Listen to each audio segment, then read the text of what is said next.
Hi guys, Podsquared here at narito ako para ipakita sa inyo ang bago kong laruan, ang Ranma 1/2 galing sa SH Figure Arts. So, napakaganda ito. So, isa mo ng background kay Ranma, si Ranma Saotome, siya ang male type na tinatawag natin. Ito ay sinulat at ginuhit ni Rumiko Takahashi at ito ay lumabas sa Weekly Shonen Sunday mula September 1987 hanggang March 1996 dito sa Japan. Pagkabukas ko pa lang ng kahon ay makikita na agad ang detalye ng figure na si Ranma at makikita nyo na pwede rin siyang igalaw o iikot na parang totoong tao. Ayan. At ang kanyang kamay, napakaganda rin, at ang wrist, pati ang kanyang elbows ay pwedeng magalaw. Maganda rin ang ginawa ng SH Figure at sa kanyang tuhod at nilagyan ng bola sa milikod nito para mas lalong maganda ang pagkakabend ng tuhod. At pansin nyo rin na sa may tips, sa may toes niya ay nabebend din kung gusto niyo ng extra poses na pwedeng magawa gamit yung mga extra features na yan. So, tingnan natin ang kamay. So, medyo mahirap sa una pag kinakabit ang kamay. Pero kapag ka nasanay ka rin ay may lalagay mo nito. Ayan, ang kanyang unang kamay na pose, ang I love you pose. Thank you, Ranma, for that one. Ayan.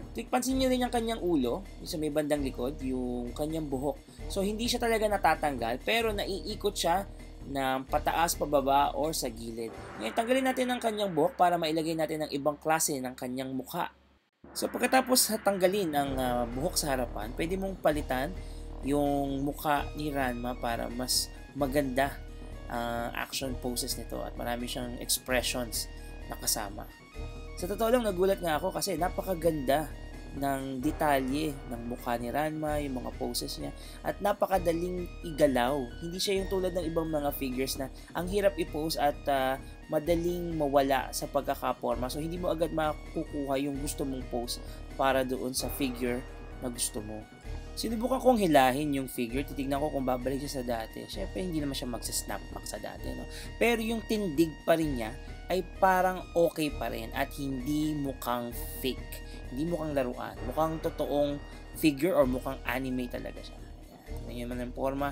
Parang walang pinagbago.